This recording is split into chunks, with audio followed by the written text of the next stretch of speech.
ഭക്ഷണ പ്രേമി എന്ന നിലയിൽ എന്റെ ഏറെ നാളത്തെ ഒരു ആഗ്രഹമായിരുന്നു ഷെഫിന്റെ റെസ്റ്റോറന്റിൽ നിന്നും ഒന്ന് ഫുഡ് കഴിക്കണം.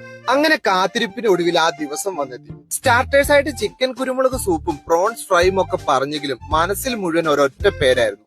അതെ, ഷെഫിന്റെ സിഗ്നേച്ചർ ഐറ്റമായ നിർവാണ. പിന്നീട് അതിനായിട്ടുള്ള ഒരു കാത്തിരിപ്പായിരുന്നു. അങ്ങനെ കാത്തിരിപ്പിനൊടുവിൽ ഐറ്റം വന്നെത്തി. കൂടെ കഴിക്കാനായിട്ട് നല്ല ചൂട് പാലപ്പവും പറഞ്ഞു. ഏകദേശം 700 രൂപ വരുന്ന ഈ ഒരു ഐറ്റം നമ്മളെപ്പോലുള്ള സാധാരണക്കാർക്ക് വൺസ് ഇൻ എ വൈലല്ലേ കഴിക്കാൻ പറ്റൂ. എന്തൊക്കെയായാലും ഹൈപ്പിനൊക്കെയുള്ള സംഭവം ഉണ്ട് കേട്ടോ. ഫുഡ് മാത്രമല്ല കേട്ടോ, ഇവരുടെ സർവീസും അടിപൊളിയാണ്. അപ്പൊ നിങ്ങൾ ചോദിക്കും, ഇത്രയും പൈസ കൊടുത്തിട്ട് പിന്നെ സർവീസ് മോശമാക്കാൻ പറ്റുമോ? എന്നാൽ പൈസ കൊടുത്തിട്ട് മോശം സർവീസ് കിട്ടുന്ന ഇഷ്ടം പോലെ കടകൾ ഇന്നുണ്ട്. അപ്പൊ ഷെഫ് പിള്ളയുടെ സിഗ്നേച്ചർ നിർവാണ കഴിച്ചിട്ടുള്ളവരാണോ നിങ്ങൾ? ഇനി കഴിച്ചിട്ടില്ലെങ്കിൽ ഒരിക്കലെങ്കിലും ഒന്ന് ട്രൈ ചെയ്ത് നോക്കുന്നതിൽ തെറ്റില്ല. പിന്നെ പ്രൈസിന്റെ കാര്യത്തിൽ ഒരു കോംപ്രമൈസും ഇല്ല. എല്ലാത്തിനും അത്യാവശ്യം നല്ല പ്രൈസ് ഉണ്ട്. അപ്പൊ ആ ഒരു എക്സ്പെക്ടേഷൻ വെച്ച് മാത്രം ഇങ്ങോട്ട് വന്നാൽ മതി കേട്ടോ. ലൊക്കേഷൻ വരുന്നത് സെൻട്രൽ സ്ക്വയർ മാളിലുള്ള യുണൈറ്റഡ് കോക്കനട്ട്.